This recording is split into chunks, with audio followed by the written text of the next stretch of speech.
இங்கே நின்னு என்ன நடக்குதுன்னு மட்டும் பார்க்கணும். ஓகே. இன்னைக்கு நீ நான் என்ன பேச போறேன், கொஞ்சம் வியர்டான விஷயம் பேச போகுது. ஒரு பக்கம் முழுக்க காதல் திருமணம் செய்து கொண்ட பெற்றோர்கள் இருக்காங்க, அவங்களுடைய பிள்ளைகள் இந்த பக்கம் இருக்காங்க. ஒரு பொதுவான மைண்ட் செட் என்னவா இருக்கும், என் பிள்ளைகளுக்கே என்னவா இருக்குன்னா, நம்ம வீட்டிலலாம் காதலுக்கு நோ சொல்ல மாட்டாங்கப்பா. அப்படிலாம் ஒன்றும் இல்லை.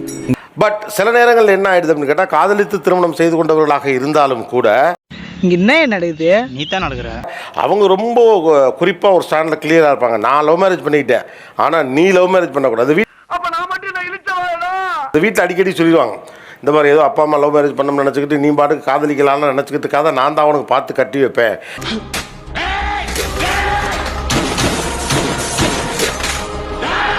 காதல் திருமணம் செஞ்சுக்கிட்டீங்களே நீங்க, எங்களை மட்டும் காதல் திருமணம் பண்ணக்கூடாதுன்னு சொல்லிங்களே ஏங்க? எதுக்காக, ஏன் இப்படி செஞ்ச? உங்க அப்பா அம்மாவே உங்ககிட்ட சொல்லியிருக்கலாம், இல்ல உங்க சொந்தக்காரங்க அம்மா அப்பாவோட ஃப்ரெண்ட்ஸு உங்க அப்பா அம்மாலாம் லவ் பண்ணும்போது அடே அப்பா அப்படி லவ் பண்ணுவாங்க. நிஜமாவே உனக்கு பிடிச்சிருக்கா இல்ல பெருசு சொன்னதுக்கா மண்டை ஆட்டிட்டியா? ஐயோ அம்மாவையும் வீட்டுக்கு போன வழி விடுங்க. அப்படி நீங்கள் கேள்விப்பட்டால் உங்கள் அப்பா அம்மாவே சொல்லி உங்கள் காதல் விழுந்த உங்கள் அப்பா அம்மாவோட லவ்வோட பியூட்டிஃபுல்லான போர்ஷன் எதுன்னு நினைக்கிறீங்க? எதை சொல்லுவேன், எத்தனைய சொல்லுவேன். எங்கள் ஊர் வந்து கரூர்.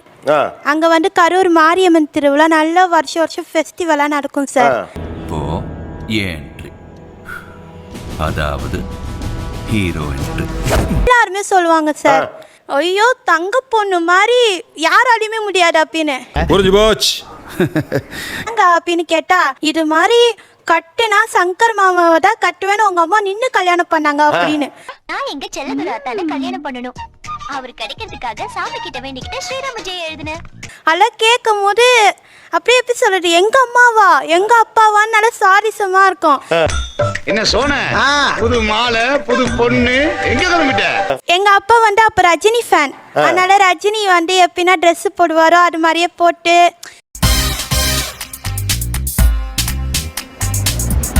இந்த பக்கம் பார்த்தா திருவிழா பசங்க, இந்த பக்கம் பார்த்தா அக்கா பொண்ணு, சரி பின்னால திரும்பி பாப்போமேன்னு பார்த்தா மாமா பொண்ணுன்னு எல்லாம் போட்டி போட்டு இருப்பாங்க. பொறாம அத்தனை பெரிய உரி அடிச்சு கட்டுனா சங்கர் மாமாவை தான் கட்டுவேன்னு நின்று கல்யாணம் பண்ணிக்கிச்சு அப்படின்னு. லைட்டே வேணுமா? ஆமாங்க. அதாவது சங்கர் மாமாவும் பல தடைகளை தாண்டி போட்டி போட்டு கல்யாணம் பண்ணவங்க நீங்க தான். Yes sir. ஆமாங்க சார். எப்படி ஆக்சுவலா பாத்தீங்கன்னா எங்க அம்மா அப்பா பக்கத்து வீடு தான் சார்.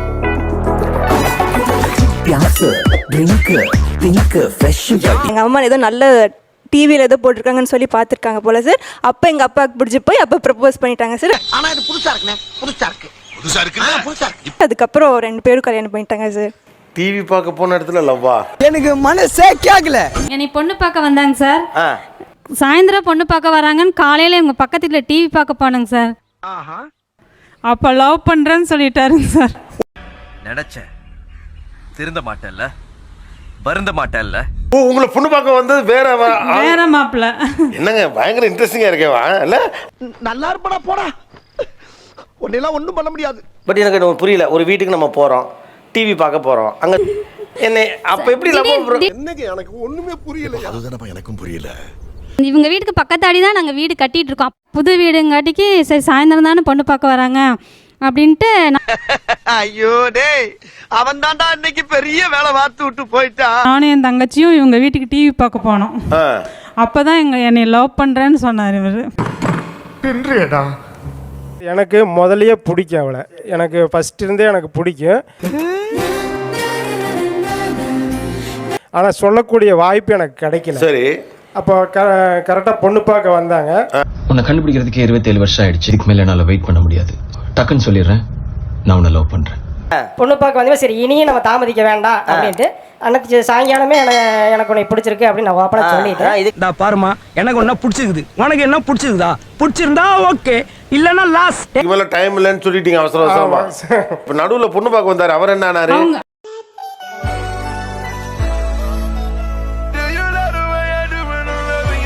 மாப்பிள்ளை வரல, பொண்ணு வீட்டுக்காரங்க மட்டும், மாப்பிள்ளை வீட்டுக்காரங்க மட்டும் தான் வந்தாங்க. உங்க ஆசை பேராசை wrong. You are totally wrong. அதுக்கப்புறமா 1 வீக் 2 வீக் கழிச்சு அப்புறம் நான் ஃபோன் நம்பர் வந்து நான் இவங்க வீட்டுக்கே வந்து நான் வாங்கினேன் திரும்பியும். எதுக்கு வந்த? அண்ணனுக்கு சாப்பாடு கொண்டு வந்திருக்கேன். நீ அதுக்காண்டி வரல, நான் செத்துட்டுனா உசுரோட இருக்கான்னு பார்க்க வந்திருக்கேன். ஃபோன் நம்பர் வாங்கி அப்புறம் நான் லவ் பண்ணுறேங்க நானும் அப்படின்னு சொல்லிட்டேன்.